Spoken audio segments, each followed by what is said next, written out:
Hello and welcome to Luminar Coffee Break. I'm your host, Angela, and today is our new Artist Friday Ask Me Anything session.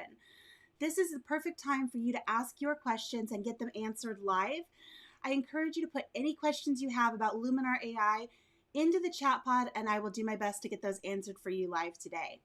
To kick things off, I want to share with you some of the most frequently asked questions in the last week from our user guide. In case you're wondering where to find that user guide, you can always get that from the help menu right there. And go ahead and click that, it'll launch it in your browser.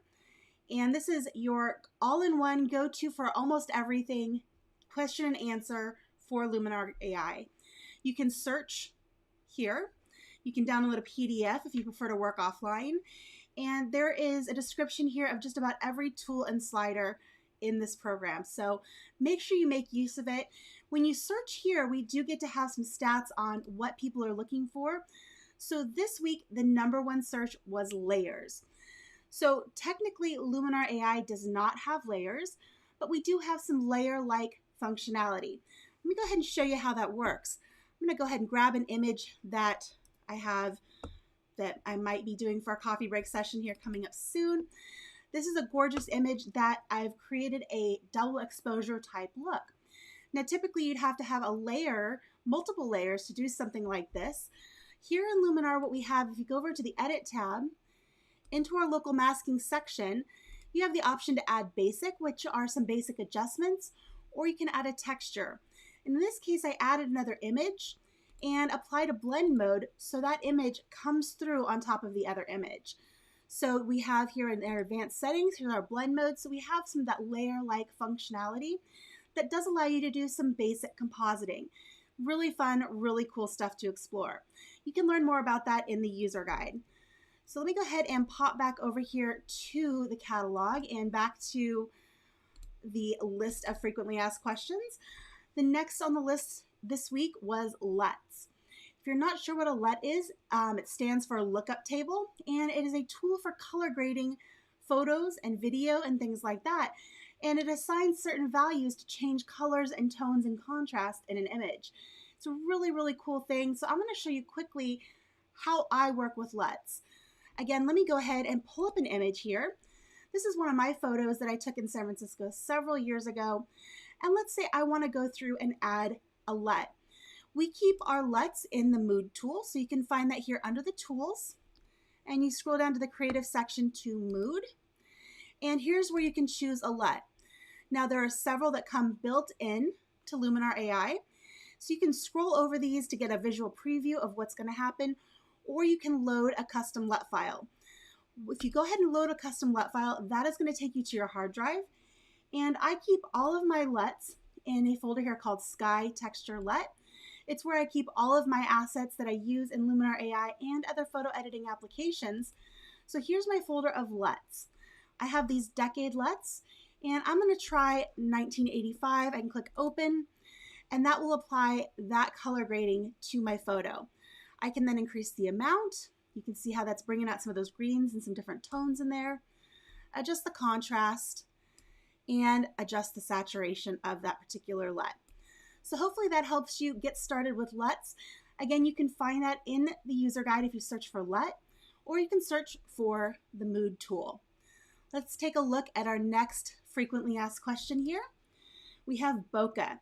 So Bokeh is one of our newest tools. We have Portrait Bokeh AI, which allows you to drop the focus in the background of a portrait.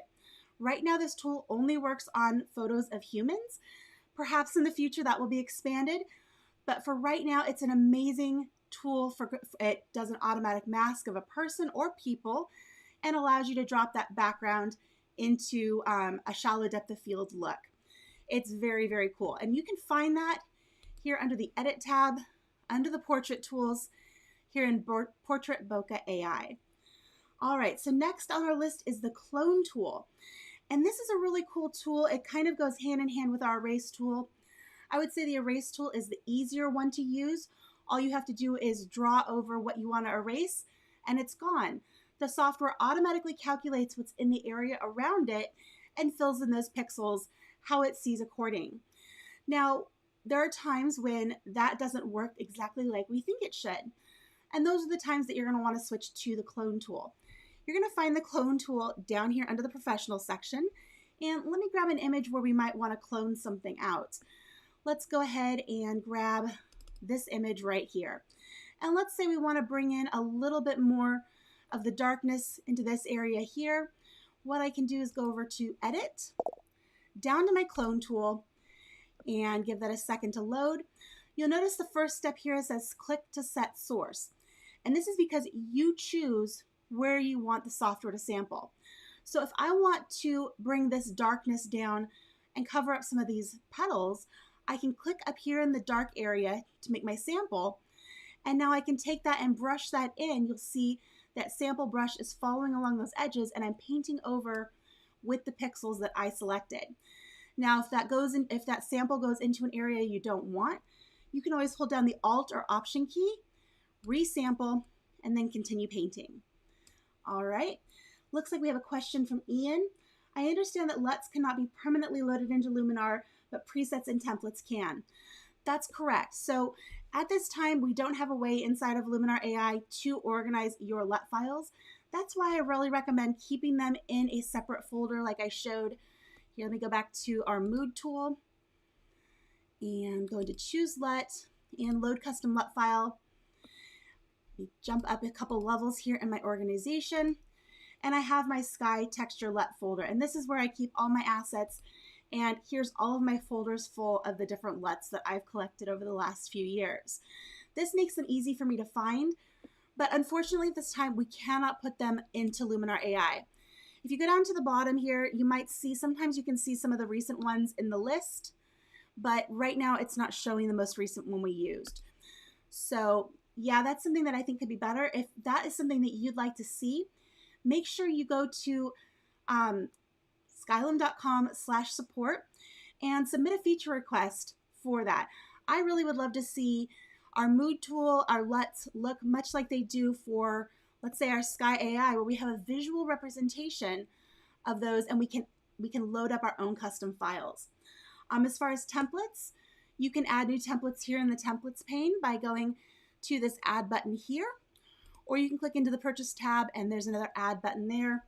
You can also load template collections right here in the file menu. Load Luminar AI template collection. Hope that answers your question, Ian. Keep those questions coming. If you have anything else that you'd like to have answered today, I am here to do that for you. All right, let's go back to our FAQ list here. Looks like we had a handful of searches for background, and I'm not quite sure what they were looking for there, but batch I can definitely help you with. So you have the option to batch process or synchronize edits across a series of photos and copy edits between different images. You can also save a specific template. So if you create your own template or modify an existing template, you can save that as a custom template and use that on other images. If you're wanting to go through and make a series of images, batch process those images, what you can do, let's go here to this image. I'm going to go to the folder where I have a series of these images. Go ahead and let that load up here. All right, I'm going to hit the G key to get my grid. I can take these adjustments here and go to Adjustments, Copy Adjustments, and then right-click on an image and then go to Adjustments and Paste. Or if I want to select a range, I can select my edited image, hold down my Shift key, select all of those images, go back to that first image, right-click, Adjustments, and Synchronize Adjustments. That is the best and easiest way to batch process images in Luminar AI. All right, next question here.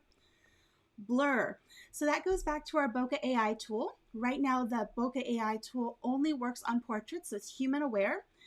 But what if you want to blur areas of an image that don't have a human in it?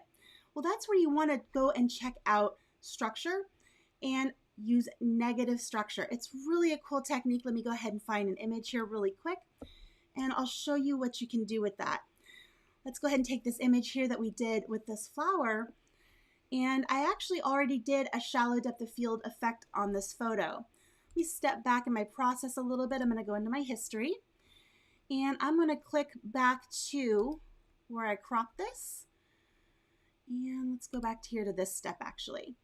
And this is a little bit wider perspective. and there our petals just came back. But what we did here was with our local masking, we used some gradients to bring in a shallow depth of field look by moving the structure to the left. So I subtly blurred this area here and blurred this area down here to give it more of that macro shallow depth of field look. So negative structure is your friend if you're trying to create a blur. All right, back to our catalog and up to our single image edits. Let's go ahead and grab one more for today. Cropping.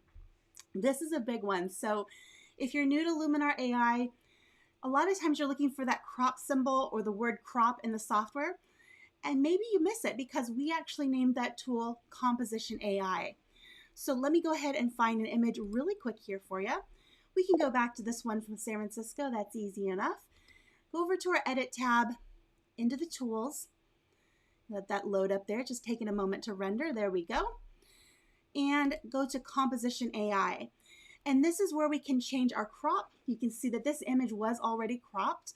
You can upright, you can do your perspective, you can automatically level and do upright. You have some rotate and flip options, and you can also manually do 3D transform if you have some serious lens distortion going on. So this is the tool that you want to pay attention to if you need to crop your image. All right, looks like another question from Ian. Maybe in a separate video, we could do a deep dive in how to use the high key adjustment. I love that idea, and I will put that on my list for a future coffee break episode. Thanks so much for the feedback, Ian. Really appreciate it. All right, everyone. Well, we covered a lot of really great topics very, very quickly today. If you have any other questions, make sure you reach out to me in the comments below. I do look at those and will do my best to answer any questions you have in future episodes. But for now, I want to wish you a great weekend. Get out there, make some pictures, and we will see you next time. Bye, everyone.